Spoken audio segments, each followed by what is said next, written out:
Imaginez-vous dans un restaurant élégant où les lumières tamisées dansent sur des couverts en argent, où chaque détail semble figé dans une perfection feutrée. Vous êtes là, à votre table, lorsque vos yeux croisent ceux d'une personne que vous n'avez pas vue depuis des années.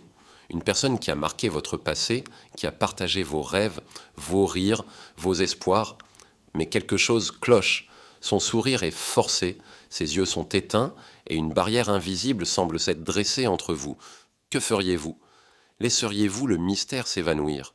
Ou chercheriez-vous à comprendre ce qui se cache derrière ce regard hanté? C'est l'histoire d'Adrien et Élise.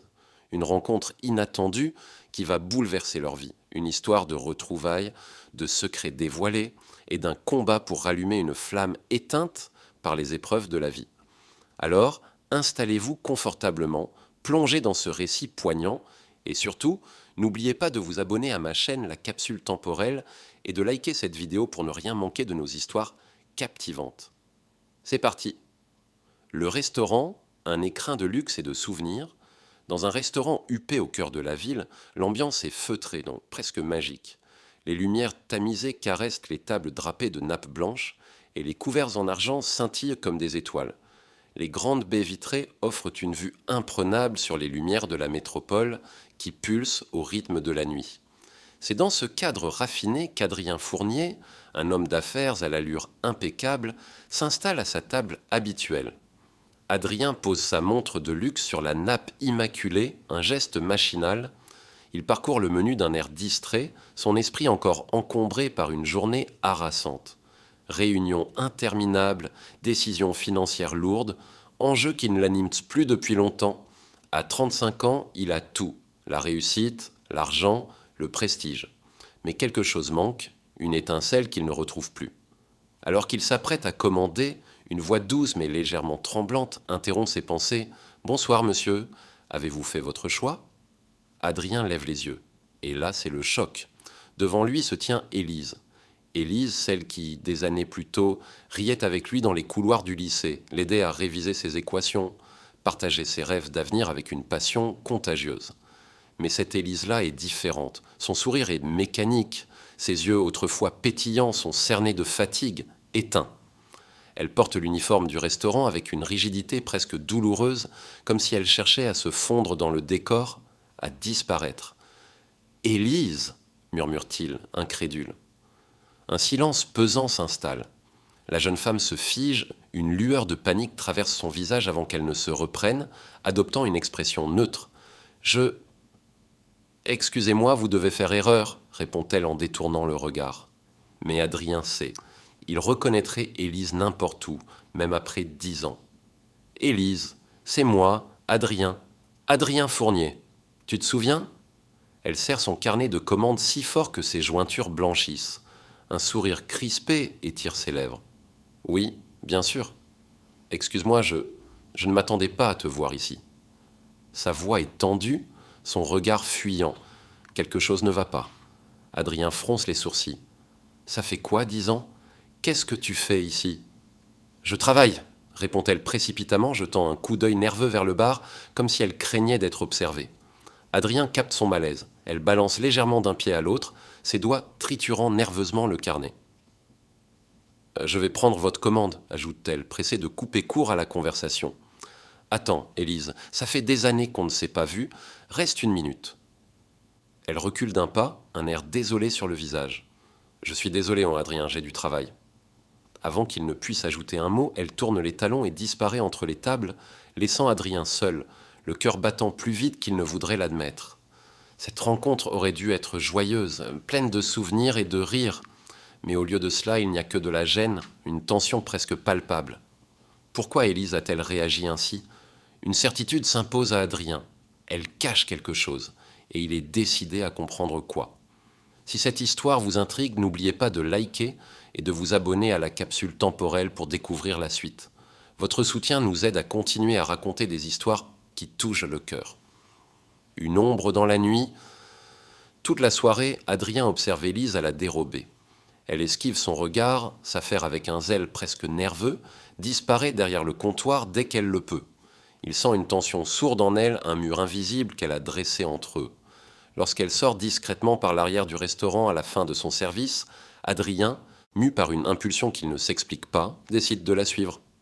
Sous un réverbère fatigué, Élise s'arrête. Elle sort un vieux téléphone, tape un message rapide, puis pousse un soupir.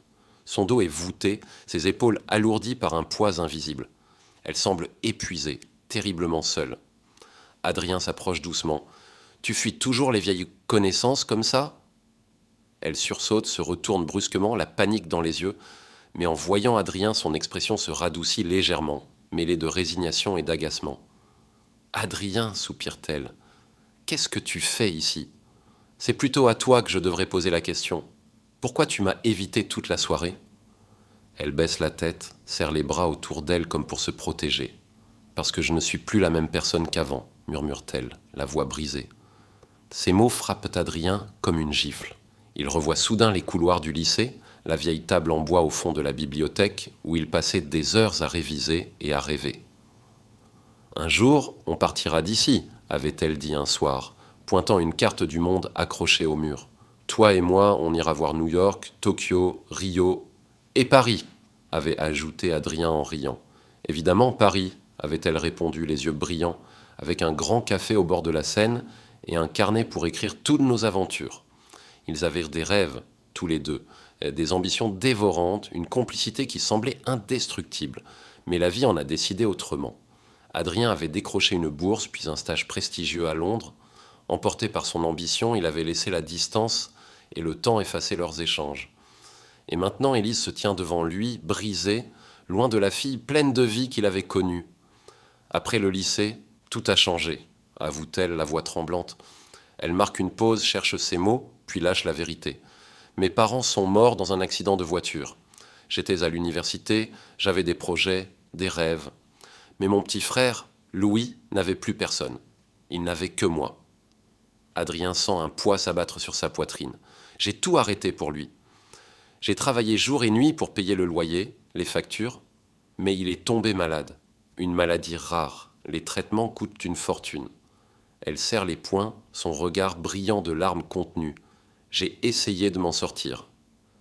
J'ai fait ce que j'ai pu, mais la vie, elle ne fait pas de cadeaux, tu sais. Adrien est sans voix. Tout ce qu'Élise a traversé, il ne l'a jamais su. Pendant qu'il bâtissait sa carrière, elle luttait seule dans l'ombre. Un frisson de culpabilité le traverse. Il veut dire quelque chose, lui offrir son aide, lui promettre qu'elle n'aura plus à se battre seule. Mais il sait que ce n'est pas si simple. Élise n'est pas du genre à accepter la charité. Il le lit dans ses yeux, dans sa posture rigide. Elle a déjà dû renoncer à trop de choses pour supporter l'idée de dépendre de quelqu'un. « Je suis désolé, finit-il par dire, la voix lourde. Elle relève la tête, surprise. « Désolé de quoi ? » ?»« De ne pas avoir été là. » Elle le fixe un instant, puis esquisse un sourire triste. « Ce n'était pas ton rôle, Adrien. » Peut-être pas, mais Adrien ne peut se résoudre à rester un simple spectateur de sa détresse. Il sait qu'il doit agir, mais comment l'aider sans la briser davantage ? Une idée germe dans son esprit.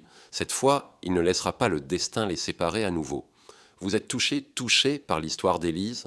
Alors, montrez votre soutien en likant cette vidéo et en vous abonnant à la capsule temporelle. Votre engagement nous permet de partager des récits qui font vibrer. Un plan audacieux.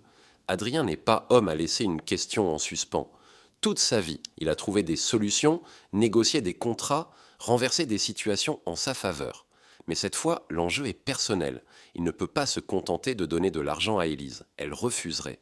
Elle est fière, indépendante, et accepter la charité serait pire pour elle que de continuer à souffrir en silence.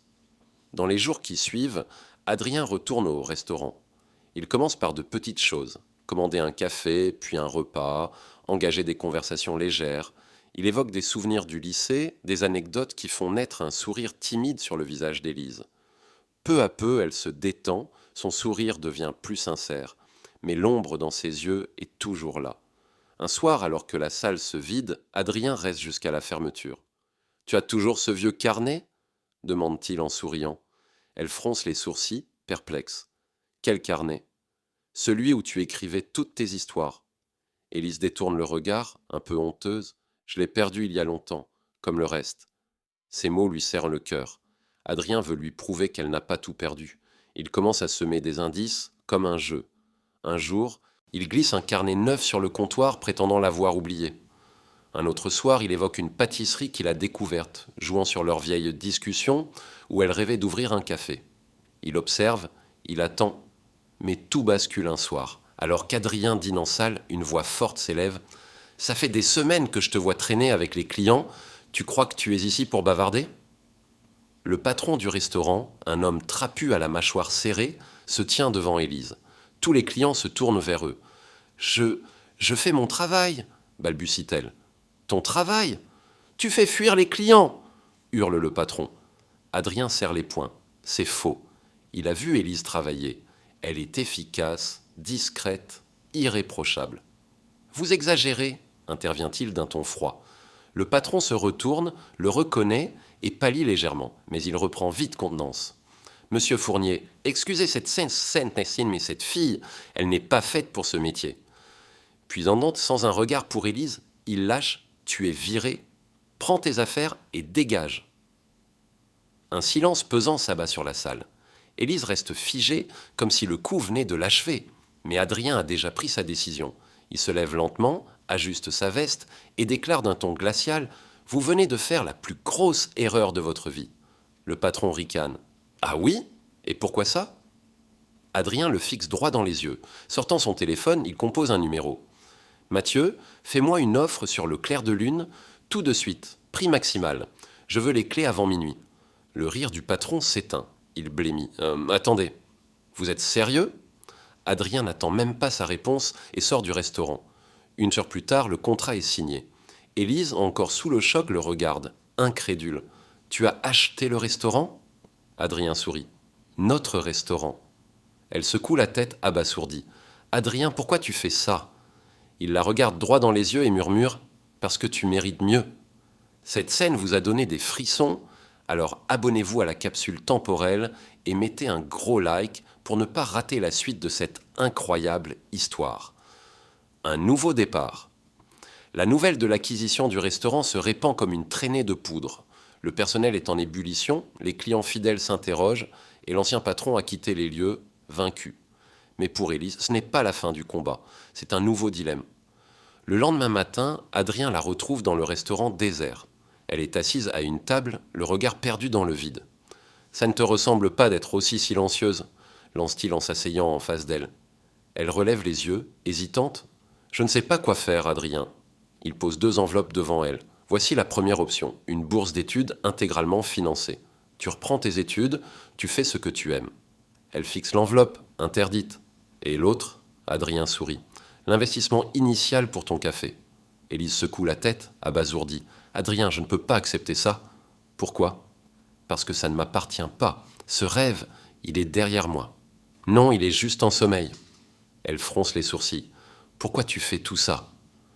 Adrien sort un carnet de sa poche, un vieux carnet usé, rafistolé. « Parce que j'ai gardé ça. » Élise le reconnaît immédiatement. Son carnet d'adolescente, celui où elle écrivait toutes ses idées de café, de pâtisserie, de voyage.